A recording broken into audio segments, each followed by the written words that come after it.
Thank you, Frederic. So let's have a look at the designs that we used in the private analytics system in exposure notifications. As we already mentioned, it was important for us to use a work that is well recognized and meets our privacy and robustness requirements for the system. For this reason, we chose to use the system PRIO, which is a private, robust, and scalable computation of aggregate statistics, and it was introduced by Henry Corrigan Gibbs and Dan Bonnet in NSDI 2017. This is a multi-party computation system which distributes the trust among two parties that are jointly computing the aggregation. This system protects individual contributions and guarantees that only aggregated data is reviewed as an output. A useful property for this system was that it was compatible with various differential privacy mechanisms, which helped us achieve our goal to provide differential privacy for the outputs. This system protects against malicious users that are trying to skew the output of the computation and render it useless. In particular, it guarantees that the most a malicious user can do is cheat about their own input within some allowable range. And if you have been a regular attendee of Real World Crypto, you have seen this system used in another context in collecting Firefox telemetry for another application. So the PRIO system architecture relies on two aggregation servers that jointly compute the final outputs. And the privacy guarantees of the system rely on the assumption of non-collusion, which says that these two servers are run by two independent parties which will not put together the data that they see during the execution of the computation. We will discuss later in the talk who are the two parties that run the aggregation servers for exposure notifications private analytics. So how does a user contribute input in this aggregate measurement system? In our system, the input of a user is a binary vector, which is split in several fixed-length subvectors that correspond to the different metrics that we collect. Each subvector is a representation of a partition of the range for the value for this particular metric, and the client contributes in the bucket that corresponds to their own value. So in this example, we see the metric of the severity of the exposure notification, and here the client is contributing input which says that they have received exposure notification with severity level 3. Once the client has prepared their input to this binary vector, what they do is they compute two cryptographic shares of this input. And the properties of these cryptographic shares are that if you look at only one of them, it is indistinguishable from random numbers. And only when you put together these two shares, you can reconstruct the input. In addition to the two cryptographic shares of its input value, the client also computes a distributed cryptographic proof, which shows that they provided a valid input, where valid input here is defined as binary input. And the way this proof works is that it shows that each entry in this vector satisfies a degree 2 polynomial which has roots 0 and 1. So the client computes the shares of its input and the shares of this distributed proof and sends them to the two aggregation servers. In the aggregation phase, the two servers can jointly verify the range proof. And for all contributions that pass this verification, they can aggregate their respective shares and thus obtain shares of the output which can be provided to the designated output receiver. As we also mentioned, our goal was to provide differential privacy for the final output. And the way we chose to achieve this in our system is by leveraging a technique that amplifies the differential privacy guarantees using the aggregation that's already happening on the shares.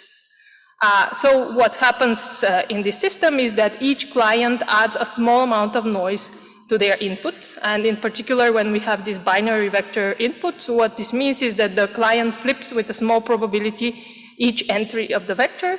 And then the aggregation step amplifies this noise and provides the final differential privacy properties for the output. So let's look again at the goals for the private analytic system, and how we achieve them with this design. So first, we minimize the collection of the data by collecting only metrics that answer specific health authority questions. In terms of privacy, this architecture guarantees that we release only aggregate and differentially private outputs. In terms of integrity of the data that is provided, we use the range proof that I already mentioned, and also device attestation techniques, which I will describe a little later in the presentation. Of course, to scale this system to millions of users and constantly streaming data, it was very important to choose an efficient solution.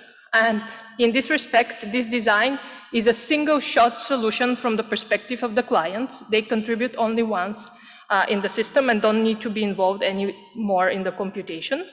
All the heavy lifting of the computation is performed by these two servers.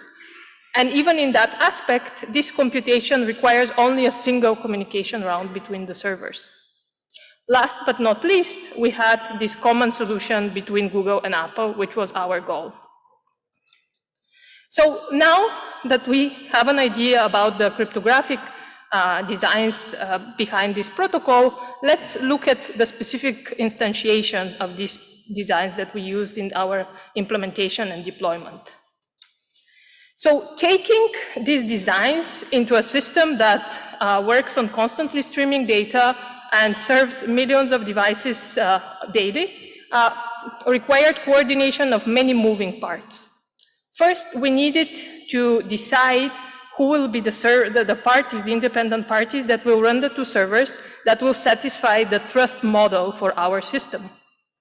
We also had to decide how we will enable health authorities and users to be able to choose whether they want to participate in the private analytics system.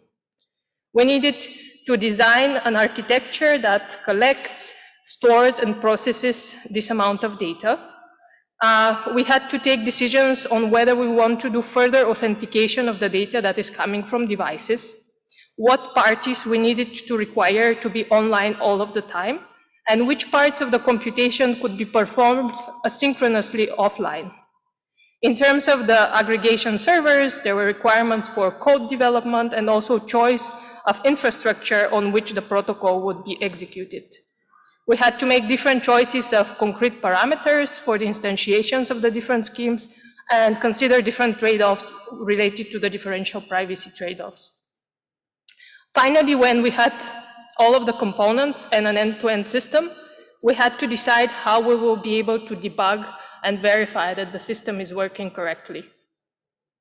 So let me start by telling you who are the two parties that run this system. In our US deployment, the two aggregation servers are run by the Internet Security Research Group, which after this morning, you should be well acquainted with. This is a California Public Benefit Corporation for digital infrastructure projects, and as we heard, ISRG operates Let's Encrypt.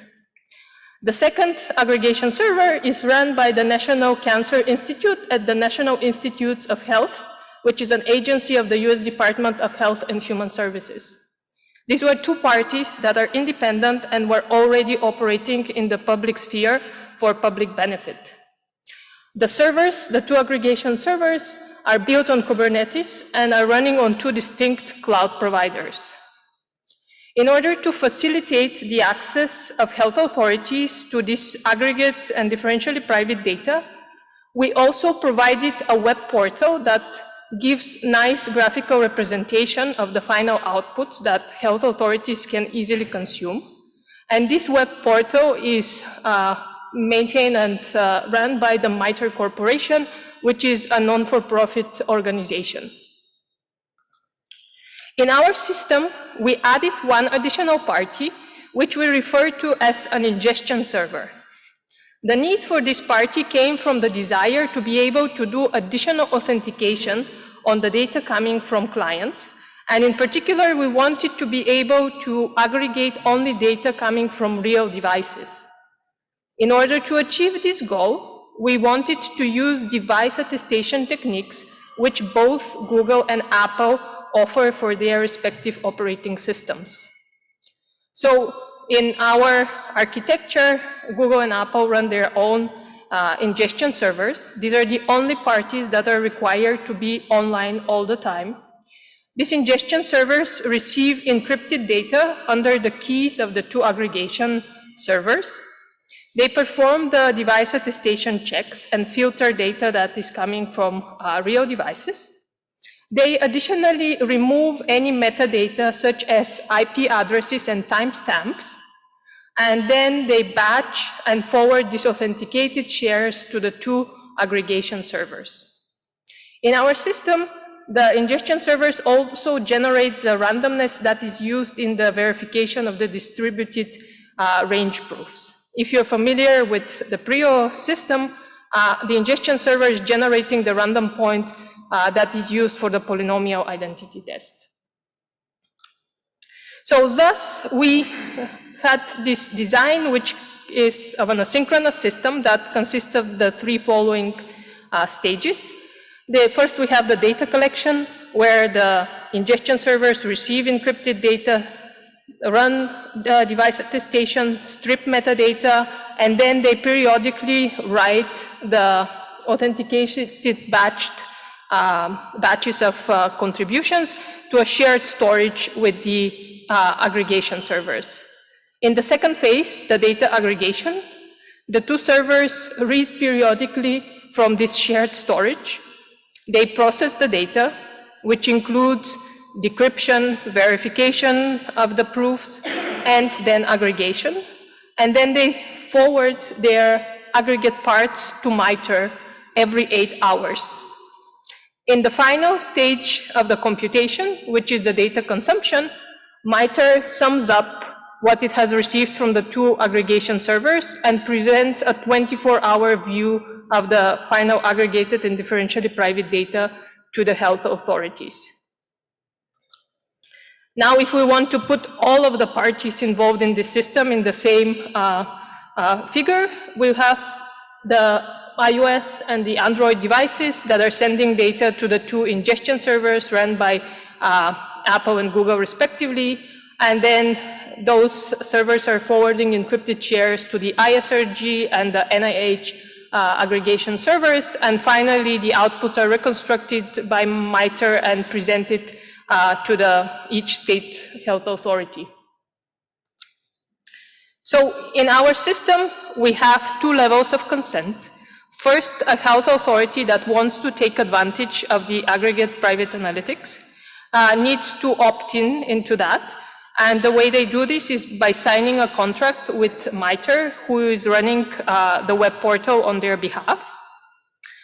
The second level of consent that we do is for the user.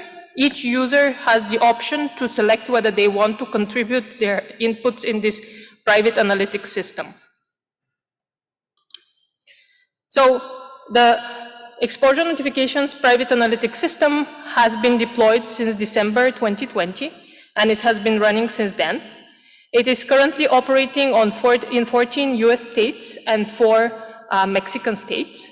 It is collecting 9 distinct metrics, and the aggregation servers are processing millions of devices contributions every day.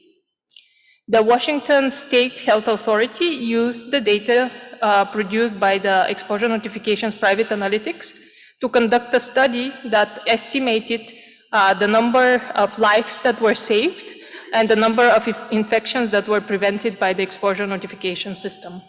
This was very gratifying to see the output of our system used for this type of study. If you want to learn more about the specific designs that we used in ENPA, you can have a look at our white paper. And now I'm going to pass on to Tim, who will tell us more about the challenges that we faced in the development and deployment of this system. Thank you, Mariana. Okay, let's dive right in. So the first problem that we tackled was establishing trusted channels between all the protocol participants. There's 2 distinct challenges here. The first is bootstrapping trust between the servers, and then there's the trickier challenge of distribution of the aggregator's encryption keys to the millions of clients, the mobile devices. In particular, we wanted to enable revocation of encryption keys. So the server-to-server case was solved relatively straightforwardly by bootstrapping trust from the web PKI. Each server fetches the security parameters for all of its peers over HTTPS. This is things like mailbox addresses or public keys. So the web PKI gives us well-defined mechanisms for the issuance, revocation, and even transparency of certificates, which bind a public key to some server's identity. So it's very tempting to use it to also solve the problem of distributing encryption keys.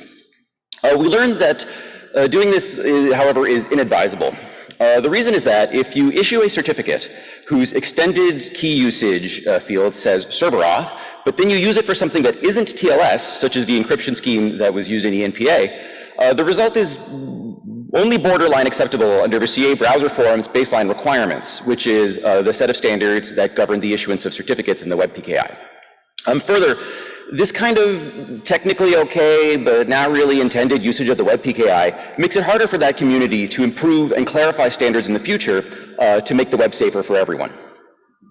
So in the end, we opted to issue certificates over the encryption keys from an Apple-controlled CA that is trusted by mobile devices for this specific application, but not generally trusted by web browsers, and hence not subject to CA browser forum requirements. So our recommendations here are to be very careful when you work with the web PKI. It and TLS are obviously remarkable achievements, but their design is very much tailored to the web. And it's surprisingly easy to find yourself outside of the use cases that are well supported by those technologies. Fortunately, anybody can solicit advice from the top experts in this field simply by posting ideas or questions to the Mozilla Dev Security Policy mailing list, which is always a good idea if you're about to do something a little bit unusual with the web PKI. So going forward, it's clear that MPC systems are going to want secure and transparent systems for distribution of keys and other security parameters, and ideally ones that feature some kind of a parameter commitment scheme. We should learn a lot from the experience of the web PKI here, but it may be wise to instantiate distinct PKIs that are tailored to these MPC applications. Okay, the next big challenge was deploying this across multiple clouds.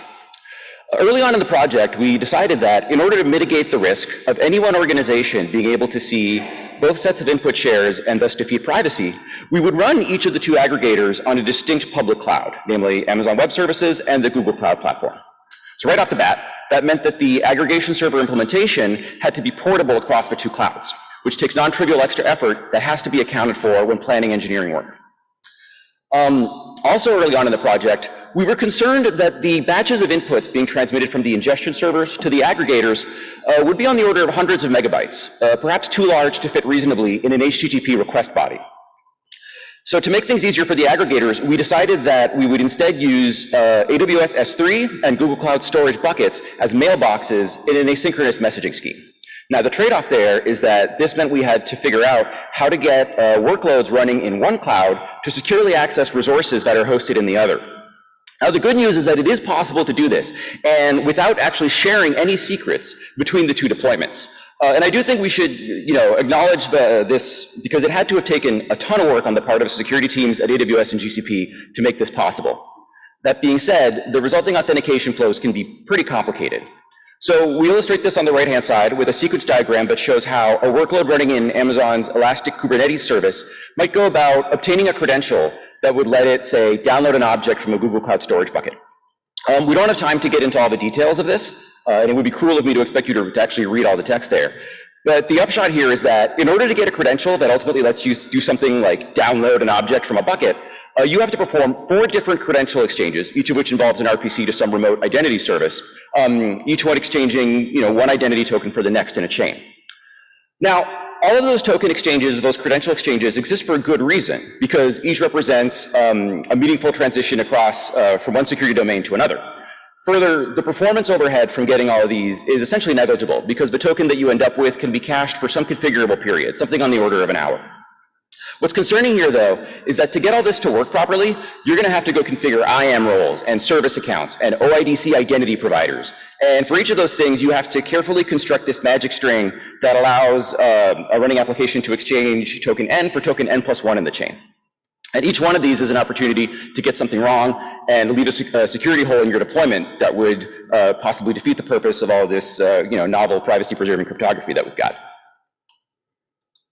So our recommendations here are to try as hard as you can to use simple synchronous messaging schemes, say based on HTTP request response, if, as in fact wound up being the case for us, the availability requirements that are imposed by message sizes and request rates make that kind of a design feasible.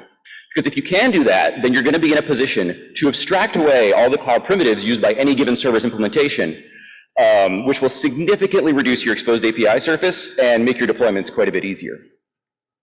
Going forward, MPC deployments are going to continue to be interested in diversity in cloud platforms and compute platforms in order to better uphold the privacy guarantees based on non-collusion.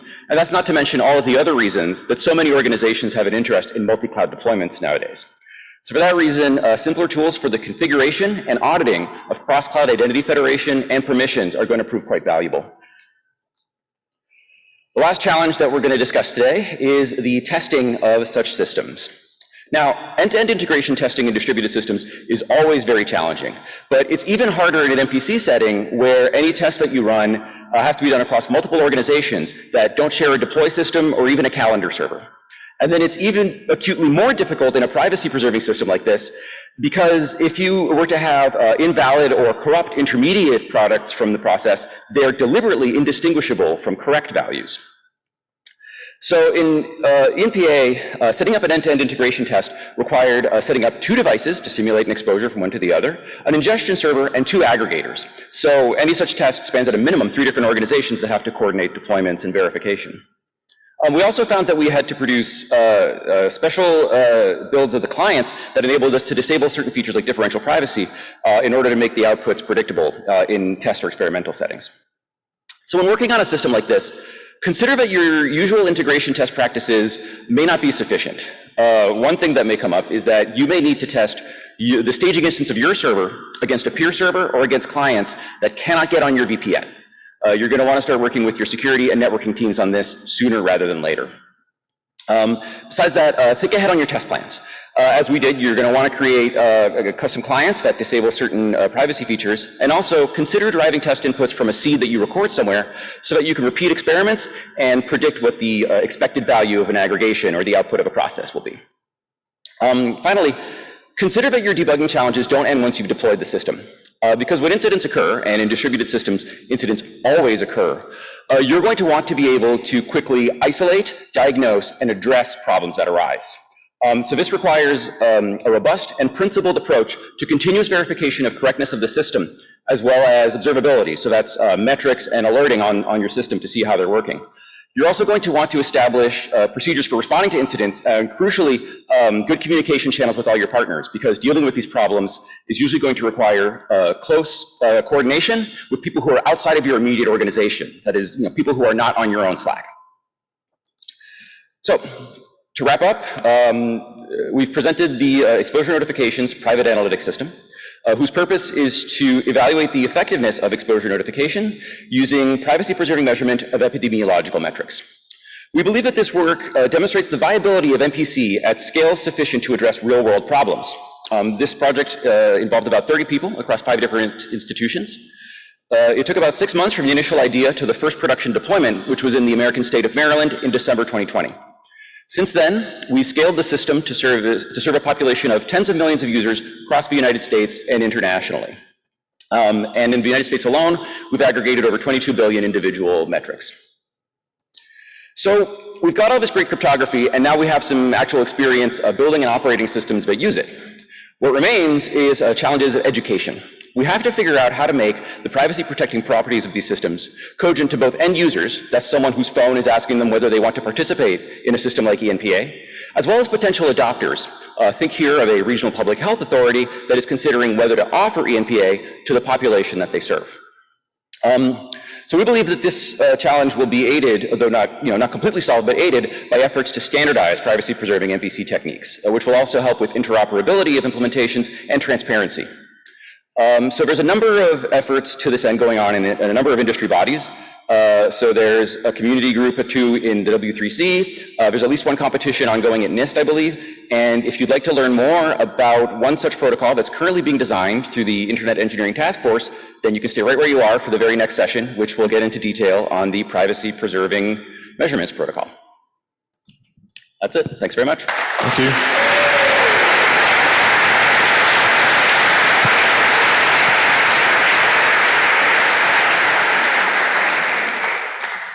Thank you very much. We're ever so slightly over time, but if there is a quick question or two, I think we can make time for it. So please come to the mic if you have a question. Step right up. Please make your question short if you can. Yes, I was wondering if you guys took Sybil attacks into account. I think this is a handout with the device attestation that we're doing. At that level, we are doing as much as we can. Thanks for the talk. You mentioned that there were some issues using the web PKI for MPC and that you would like to see something different. Can you elaborate a bit on that? Well, I don't have a design in hand for you, but the idea is that if you, in this system, for instance, this deployment, we knew exactly who was participating, right? It's Apple, Google, ISRG, and the NCI, and MITRE. So it's not that hard to do like out-of-band set up of basic parameters, right? But looking forward to the general deployment of systems like this, I think an important goal is going to be interoperability, right? So consider like a general purpose privacy-preserving measurements. I don't know, let's call it an ecosystem. If you're some service and you want to gather metrics while respecting people's privacy, it's nice to be able to say go to like a marketplace of a ton of different aggregator operators. You pick two and you start aggregating metrics.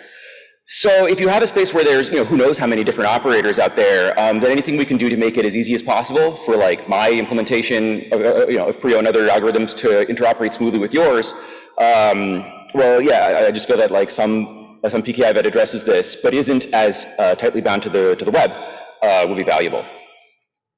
Thank you. Okay, last question from the room. Go ahead. What epsilon and delta values did you get for the differential privacy part? Can you repeat? For differential privacy, what epsilon and delta values did you get there? We were aiming for epsilon 1. Okay. Yeah, at the final output level. Okay, thank you. And we have time for one question from the chat. So Alexandra asks, is there any data you can share about the likelihood of users to voluntarily participate in such a system? So what kind of user adoption rates do you see? In as much as you can say. Maybe Apple and Google can answer separately. Yeah, we don't have the numbers here, so can't really, we can get back to you on that. No problem. 22 billion items is a significant number of items, so there's obviously some participation going on. I think this was something that we considered a privacy metric that Apple and Google do not know. We are not collecting this information. Okay, thank you very much. Let's thank all the speakers again. Thank you.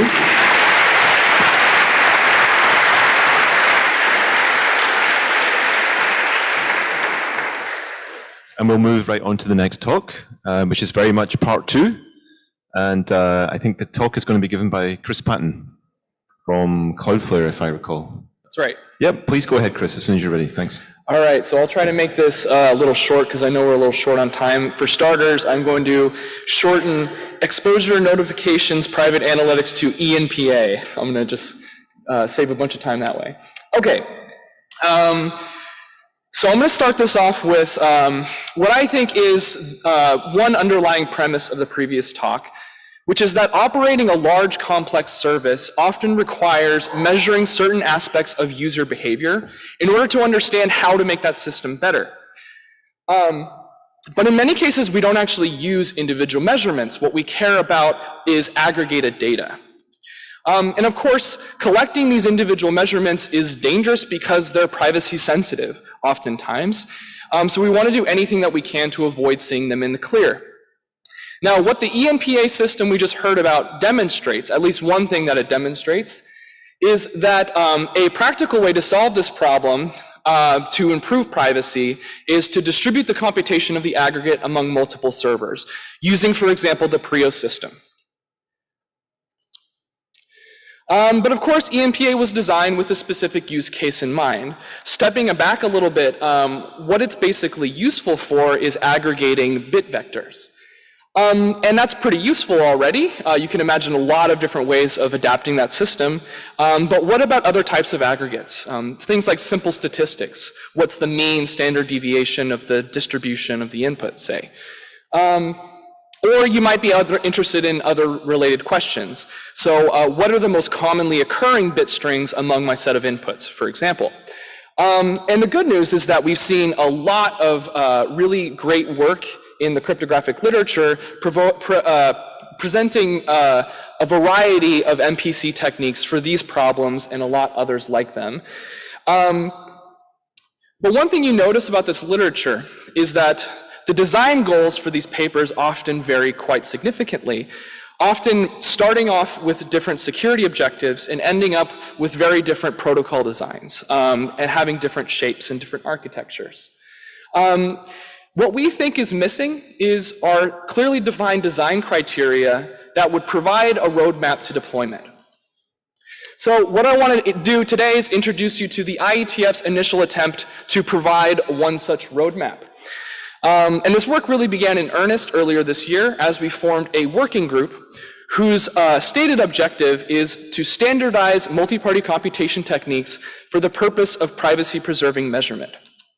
What we mean here is we want to develop technologies that allow one to aggregate privacy-sensitive data without seeing individual measurements. And the types of aggregates we're after are wide-ranging, from simple statistics to we would very much like to be able to support machine learning applications that people need for different purposes. The main criterion here is that what you're after, the aggregation function you want to compute, needs to be specific. In particular, we're not looking to standardize, or we're not looking to just anonymize data without also aggregating it. And also, we're just, as an aside, we're not looking to use some general purpose MPC technique for this application. So what I'll do today is give you an overview of how this work has played out so far. We're early on, we have a long way to go, but we've made some great progress. And I'm going to start off with by looking at some of the candidate constructions that we've been kicking around and talk about why we think they're interesting, why they make sense for standardization. And then I'm going to give you a very brief overview of the sort of the framework that we've built up around these protocols and the roadmap to deployment that we envision. Okay. So when we started off thinking about how to do this work over a year ago now, our initial goal was to just standardize Prio.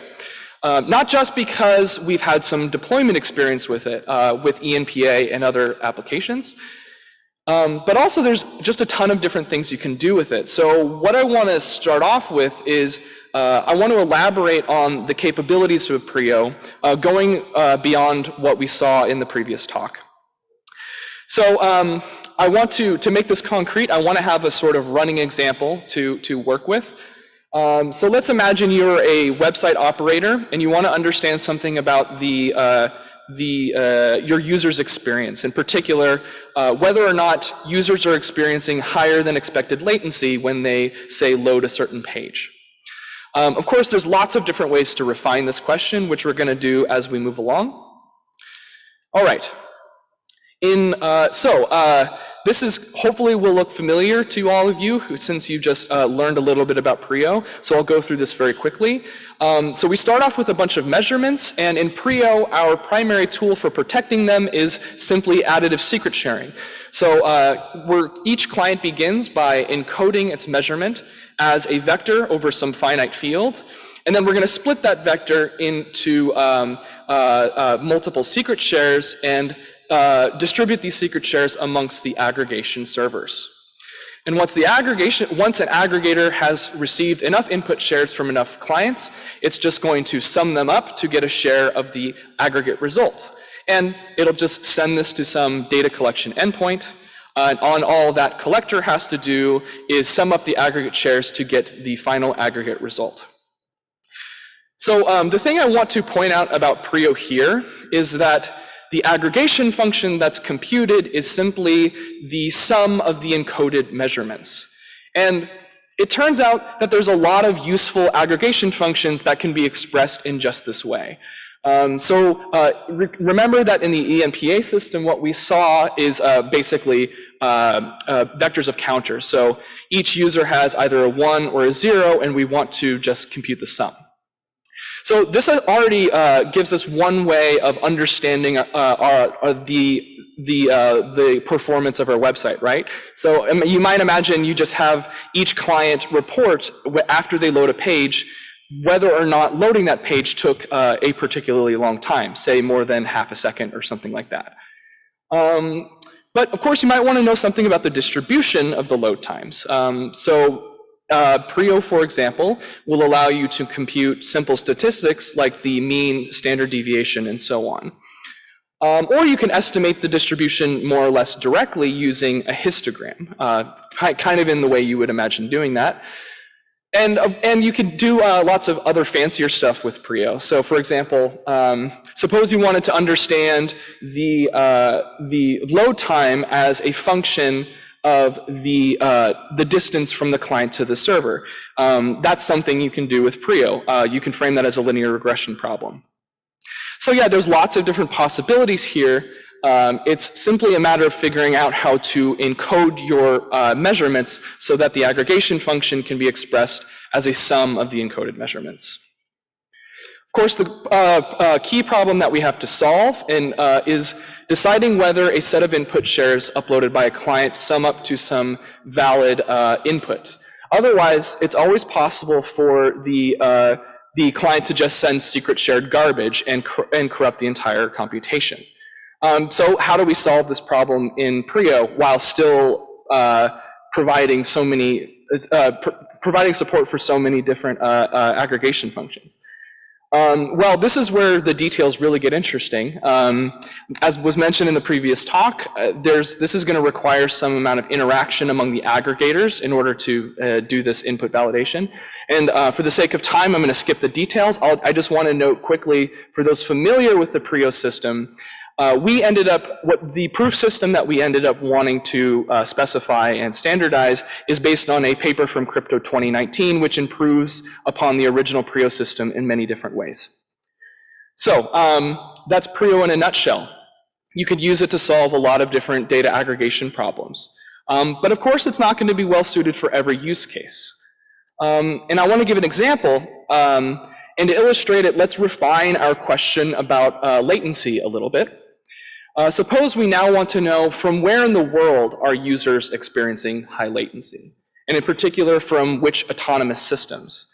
Now, this question can be framed as an instance of the heavy hitters problem. So here we have a multi-set of arbitrary bit strings uploaded by clients, and we want to know how many of these strings occurred at least t times for some threshold t. Okay, so one way of solving this problem is the Ppm Protocol, which was presented at IEEE S&P last year. So the key idea, the key to the Ppm Protocol is this new primitive called an incremental distributed point function, or IDPF. So I want to kind of illustrate how the IDPF solves this heavy hitter problem, and to do that, let's pick a distribution. So let's say that this is the distribution of high latency pings that you get to your website. So here, each red dot represents the location of a client when they reported that loading the page took a particularly long time. Okay. And let's, for the sake of illustration, let's also imagine there are just 16 autonomous systems worldwide, and that they arrange across the globe in roughly this way. So each cell of this table represents an autonomous system, and you can see that we've given each a unique 4-bit identifier. So what a client reports is basically one of these strings, the identity of the AS that they were in when the bad thing happened that we want to measure. Okay.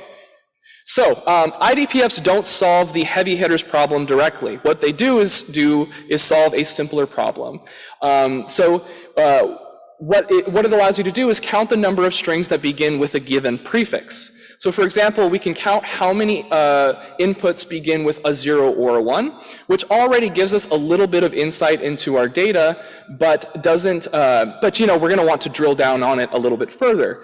And we can naturally extend this, of course, to count the number of strings that begin with each 2-bit prefix and each 3-bit prefix, and so on.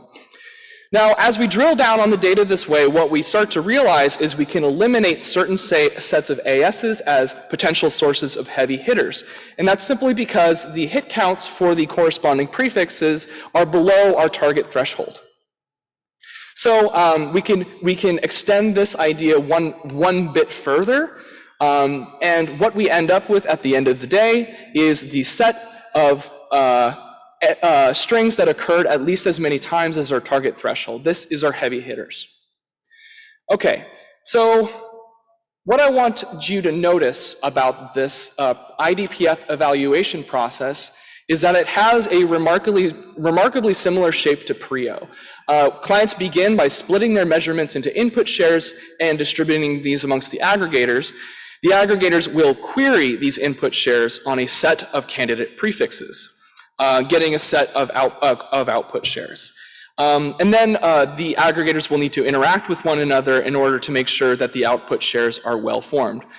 But once they've done that, all the servers collectively have to do is sum up these output shares to get the hit count for each candidate prefix.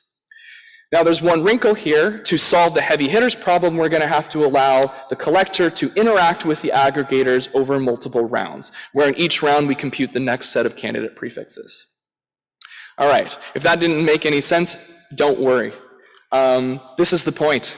Where we've arrived is a sort of high-level architecture for the distributed computation of some aggregation function, where we have some aggregation parameter, i.e. the set of candidate prefixes, a set of measurements, and what it outputs is the aggregate that we're after.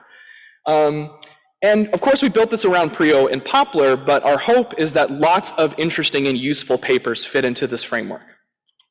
Now, a good example is PRIO Plus, which fits quite neatly. You can sort of think of this as an alternative to PRIO that uses different MPC techniques that leads to different trade-offs for deployments. And this is, the sort of the thing that we would absolutely want to make room for in a standard. It should be possible to trade like client time complexity for server communication costs, etc. And of course, there's lots of interesting papers out there that share similar ideas but don't quite fit in here. And a good example of this is the masked LARC paper from Microsoft Research that came out last year, where the goal is to compute gradient descent in a privacy-preserving manner while still being extremely lightweight and easy to implement. And their system also uses secret sharing, but they don't try to validate the secret shared data in any way, like we would do in PRIO or Poplar. And not all of the privacy-sensitive data ends up getting secret shared. So we would like to, but it raises an interesting question of whether gradient descent can be computed in a way that's fully private and verifiable, and also that fits into this overall architecture. But regardless of the answer here, the thing I want you to take away is that there are a lot of different secure aggregation problems we can solve in this setting, but not every problem is going to have the same solution. What we expect to happen is that protocols will continue to be tailored to particular problems. And that's okay, but we do need to make sure of a couple things. One, that these schemes all meet some baseline security requirements, and also that they have a similar enough shape that it's possible to build applications around them. So in that spirit, the name that we've given for this basic MPC shape is a verifiable distributed aggregation function, or VDAF. So these will be specified in this internet draft we're working on. I've linked it here. The goal of this draft is basically to lay out the design criteria for new constructions, and also to kind of define the API boundary that applications can expect, which would allow them to build, it allows us to build applications that are agnostic to whatever aggregation function it is you want to compute. One such application is the Ppm Protocol, the namesake of the Ppm working group. And the goal of this draft is to spell out exactly how one would evaluate a VDAF over HTTPS. And along the way, it addresses a number of operational considerations, and we will also have additional security considerations on top of those for VDAFs, including providing defenses for Sybil attacks, and also supporting differential privacy. So that's the lay of the land. Thank you all for listening. If you think this work is interesting or important, we would love to have your participation. For starters, please join the PPM mailing list and get involved. There are the two drafts that I talked about, there are currently calls for adoption out for both. So one thing you can do to help with this work is to read these drafts and endorse them on the list if indeed they're worthy of your endorsement. Thank you very much, and I'm happy to take questions if I have time.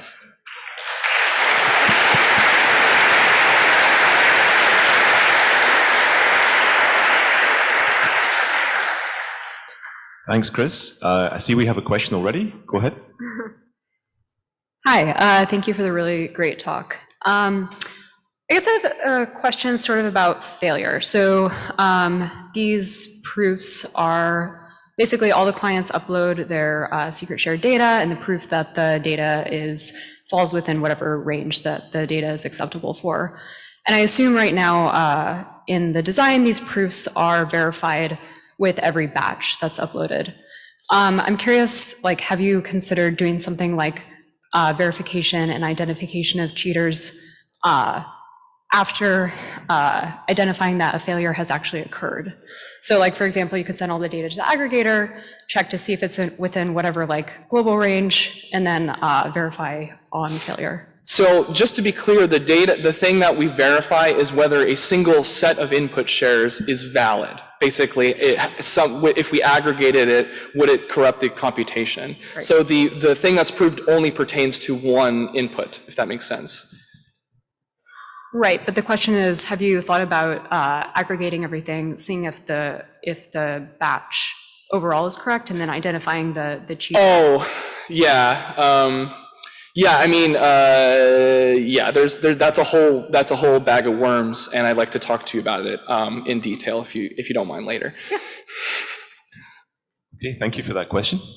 Let me ask one more, slightly provocative. We saw in the previous talk that cryptography in the end was a very small component of the overall functioning system. There were so many other pieces required to build something that was actually useful. Why do you think a standard in this space is going to help? Yeah, I mean, so I think that there are, one thing is that I think one of my takeaways from the previous talk and basically conversations with Tim is that it's useful to abstract away the cloud primitives, and it's useful to build a protocol that's sort of agnostic to those, because you don't want to have to just rely on GCP or just rely on AWS or just rely on Cloudflare.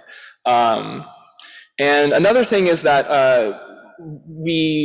there's this problem of like the solution is often specific to the problem, and we need to make room for that. So I do think it's helpful that there be a standard. This is what the VDAF spec is supposed to fulfill.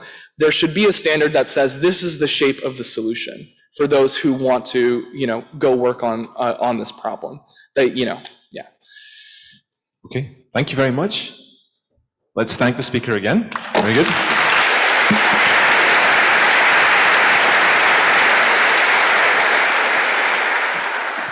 And we'll move on now to the third talk in the session, which is a remote talk.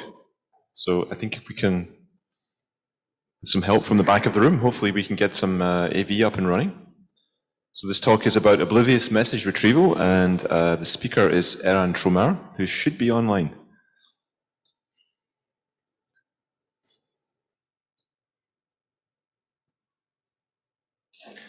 Do start thinking about your questions for the AMA session. If we can't find Eran, it might be starting sooner than planned.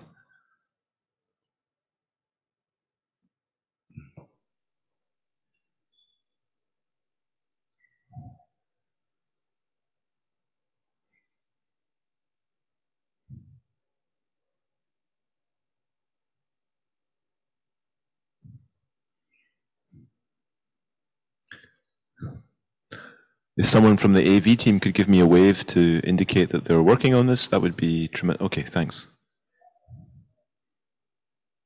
Here we go. Here's the slides.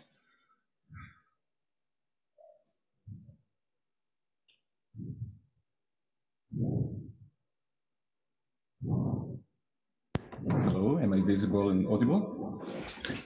Hello, Eran. You're not visible yet, but you're certainly audible. How curious. do believe my video is on. We can see a little black box at the top of the screen. I don't know if that's... The little black box is most likely the Zoom controls. If you don't have anything at the top of your slides, it should not be an issue. Oh, but it's no longer. Okay, here he is. Aaron, take it away. Thank you very much.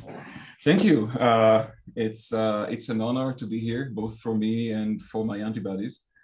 I'm delighted to be able to tell you about the current work that I'm doing with my student at Columbia University, Zhayu Liu, about Oblivious message retrieval.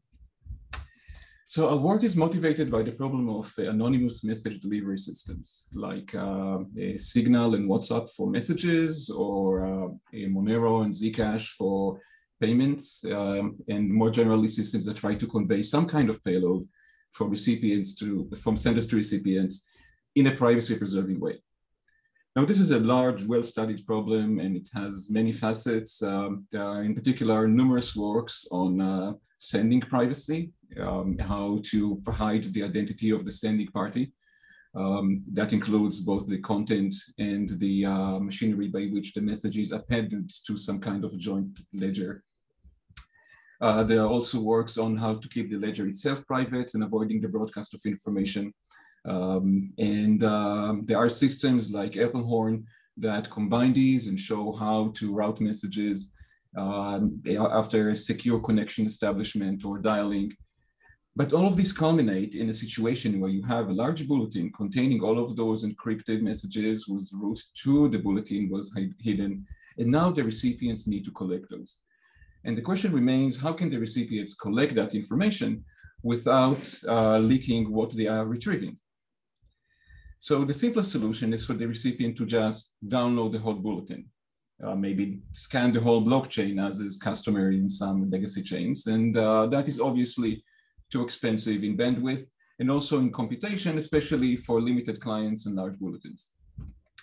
So it seems inevitable that we would have a model where there is some kind of server, let's call it a detector, that fetches messages from the bulletin and somehow produces a digest of those messages that are pertinent to the recipient, where the digest is much smaller than the full bulletin and easier to process. There are several recent works that tackle this in concrete applications. One widely deployed is the Zcash light client protocol that basically compresses the full bulletin into just the pertinent part of each transaction for what amounts to a trial decryption. However, that is still linear in the size of the bulletin and therefore does not scale well. And there is analysis in the Zcash community of how expensive and impractical this is. There is a recent work that tackled this problem heads-on called fuzzy message detection.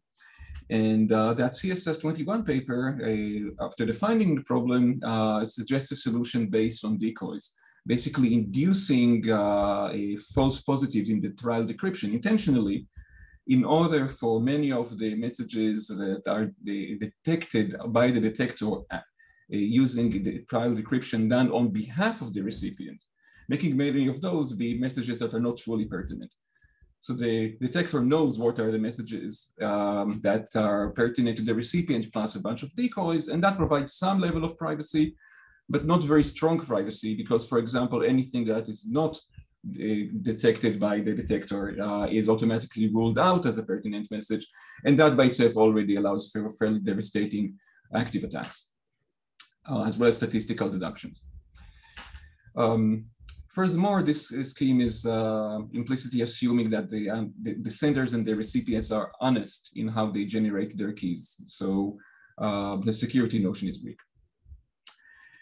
Furthermore, another recent work, private signaling, tackles a similar problem in a slightly different model, but the differences are insignificant in our context.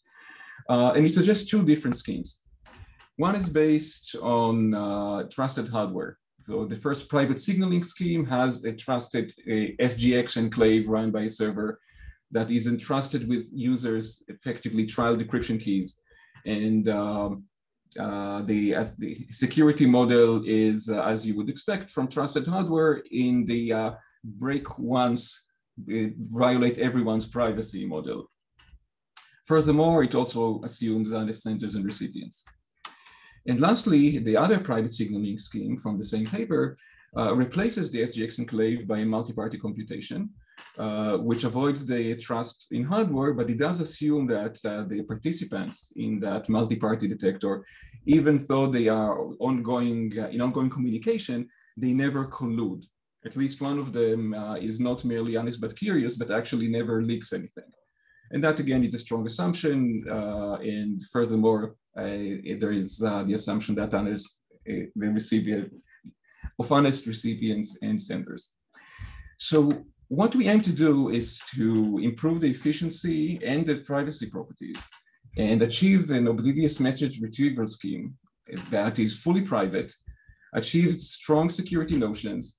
And the way we achieve it is using fully homomorphic encryption, which you might think would be completely impractical, but it turns out that by using carefully customized optimizations for this specific application scenario, we can achieve low cost, in fact, by some measures lower than any of the prior solutions, and a concrete costs that are quite practical even for Bitcoin scale private messaging. In the limited time of this talk, I will try to convey some intuitions about how this works, what we've learned, and how it scales. Let's start with defining the system model, just to be on the same page. So we have the senders, we have the recipients, we have the bulletin, and we have the detection server. In our model, the recipients will create some secret keys, and those will consist of a clue key to be shared with all potential senders. It's effectively part of their public address, as well as a detection key that they will be sharing with the server. The senders will be using those clue keys in order to create clues for every payload. Those are accumulated in the bulletin, and the server fetches the server, having received the detection key from the recipient, can fetch all of the bulletin payloads and clues and digest them on behalf of the recipient into some accumulated digest that eventually the recipient will be able to decrypt. The result of that whole process is the plain text payloads, for example, signal messages or Zcash transactions, which the recipient can then act on in an application-specific way. The properties we desire are the following. On the functionality side, we want the Oblivious message retrieval functionality, where we get the actual payloads. It's also useful to have the weaker functionality of Oblivious message detection, which was the one actually achieved by some prior works, where you only learn the indices of the pertinent messages and maybe fetch them by some other means. That is useful for some protocol compositions. And in terms of the goals, we want to leak nothing to the detector or anywhere else in the system about which messages are pertinent and which aren't. And in fact, we don't even want to reveal who is doing the retrieval. On the performance size, we want the digest size to be much smaller than the bullet size and also much easier to process. Ideally, we want both size and processing to be proportional to the number of pertinent messages addressed to the recipient rather than the much larger total bulletin. So our starting point and our sort of proof of theoretical feasibility uses fully homomorphic encryption.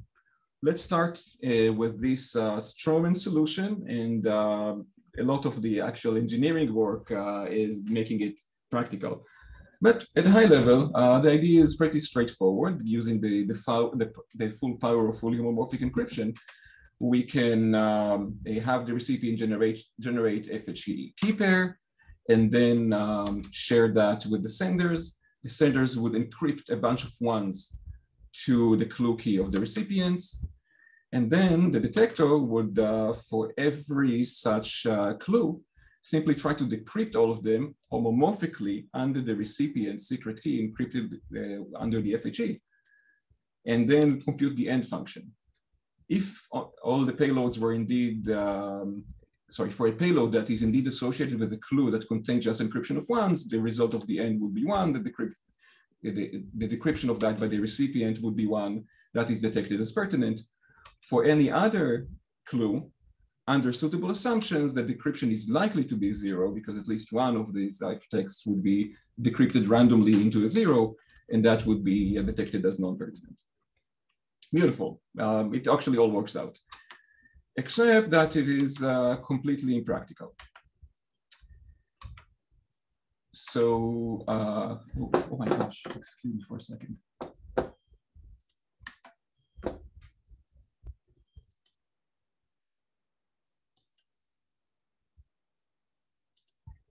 Okay, strangely enough, I am missing a slide. Let me hand wave.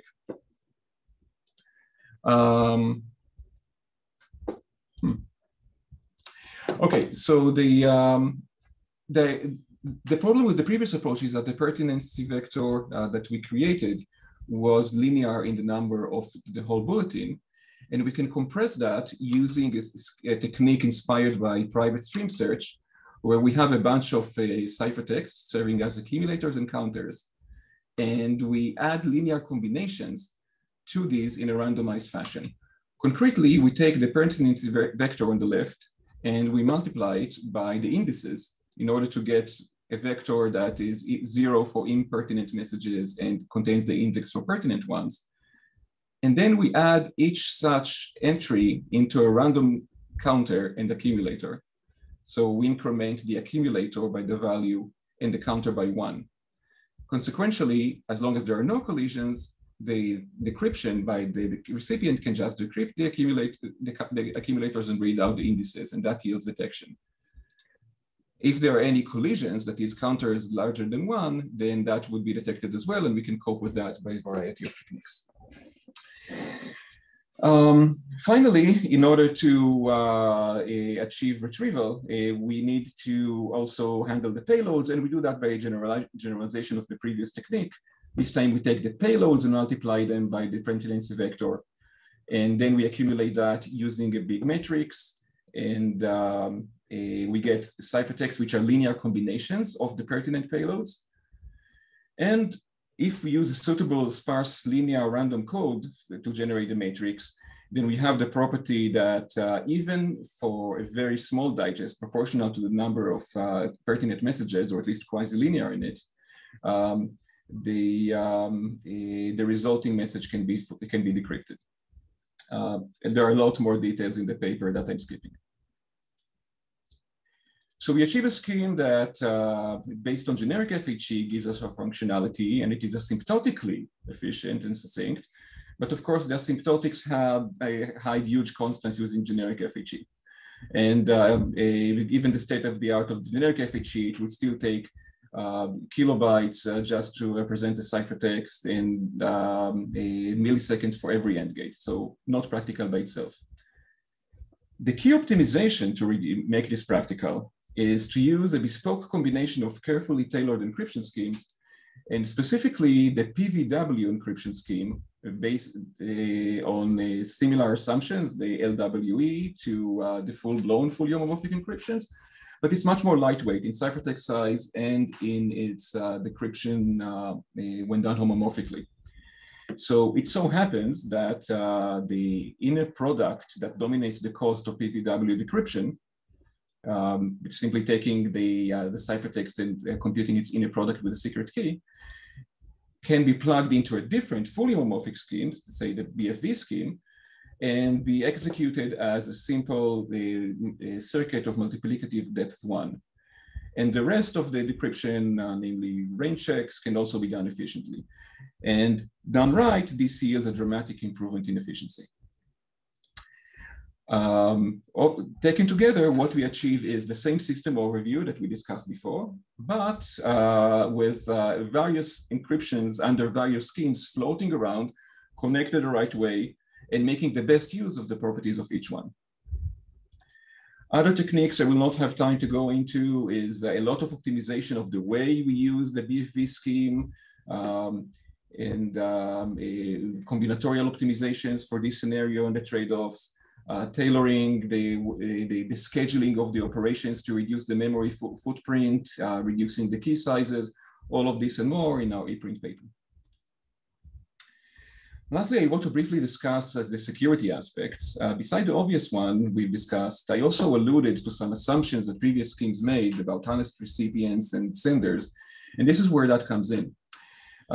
In the ideal world, we just have nice senders sending messages, and they are all summarized by detectors on behalf of multiple recipients. However, imagine that one of those servers is malicious, and they inject a malicious clue into the system. Or maybe they were fooled by a malicious recipient to give them a malicious clue key that generates malicious clues when used by an honest sender. Either way, a malicious clue may, for all we know, have the property that once injected into the bulletin, it infects every payload, it infects every detection process such that all the digests are polluted with that payload and are basically flooded with arbitrarily many copies of that same message, causing a denial of service on the system and concretely overflow of the digests. It turns out that the prior schemes are concretely vulnerable to this. This was also observed by others, and our scheme explicitly mitigates that. Another issue that prior schemes had is the issue of key linkability, because even if looking at an individual message, some privacy guarantees are given, looking at the keys, they may be linkable. And what we want is that the detection keys coming from different parties, or clue keys coming from different parties, or detection and clue keys coming from different parties are all indistinguishable from the case where they came from the same party. And that means you can create multiple keys and give them around, use Zcash diversify addresses, have multiple detectors serving you, all without leaking what you're doing in your access patterns. And this is an additional property that we define non-trivially and achieve. Performance turns out to be surprisingly practical. For example, for detection, the digest size is less than a byte per message. The detector's computation is about 1/10 of a second per message. The recipient's computation, this is all for typical parameters, is about 5 milliseconds. The clue size is less than a kilobyte. The one sticking point is that the detection key size uploaded to the server for processing is about 100 megabytes, which is awkward, but we discuss in the paper the not terrible practicality of this. Finally, all of this is achieved with the full, strongest notion of privacy and no assumptions about the environment.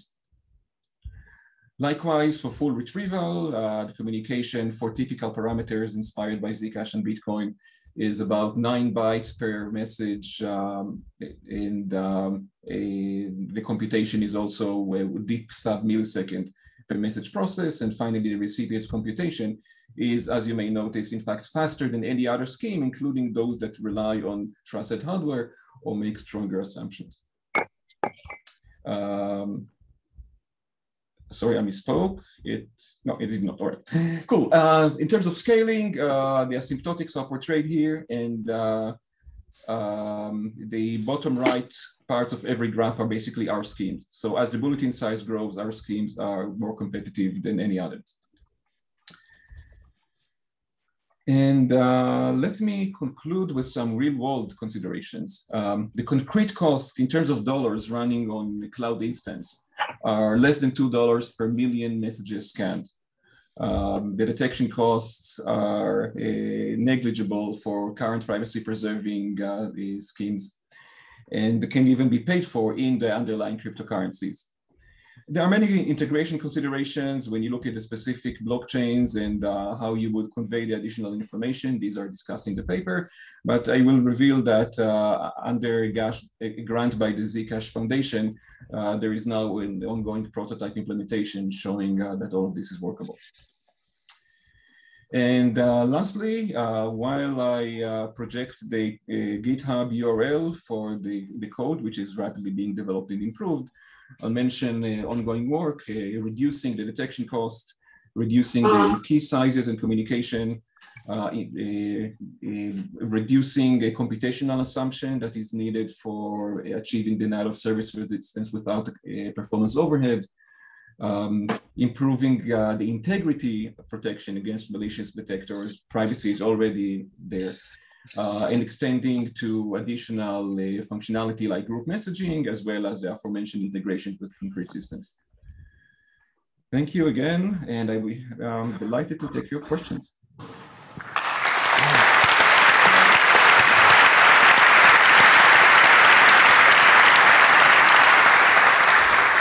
Okay, thank you very much, Eran, for that talk, and thank you for fighting through the technology. If you want to ask questions of Eran and you're remote, you should use the Zulip server, not the chat feature in Zoom. I saw somebody, I think it was Dimitri, posting there. Dimitri, please copy your question across to Zulip. And actually, we're out of time for questions. I'm sorry, Eran, you used the full 20 minutes. So please join us on Zulip, and maybe there'll be some questions for you there, and you'll be able to get some interaction going. But I think we want to move along.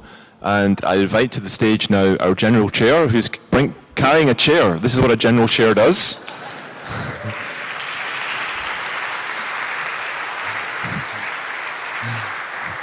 The work never stops for Peter. Peter, you wanted to make an announcement of some kind, I think. You'll do that after the third chair, okay. So he's building up to an announcement. Maybe you can ask people on stage already. Yeah, sure. So please welcome to the stage our participants in the AMA. So we have Yuan. Are you there? Welcome. And we have Yuval Yarom. And last but not least, I think we have Kathy, if she's there. Great. This welcome is all. Maybe the perfect moment for you to clap and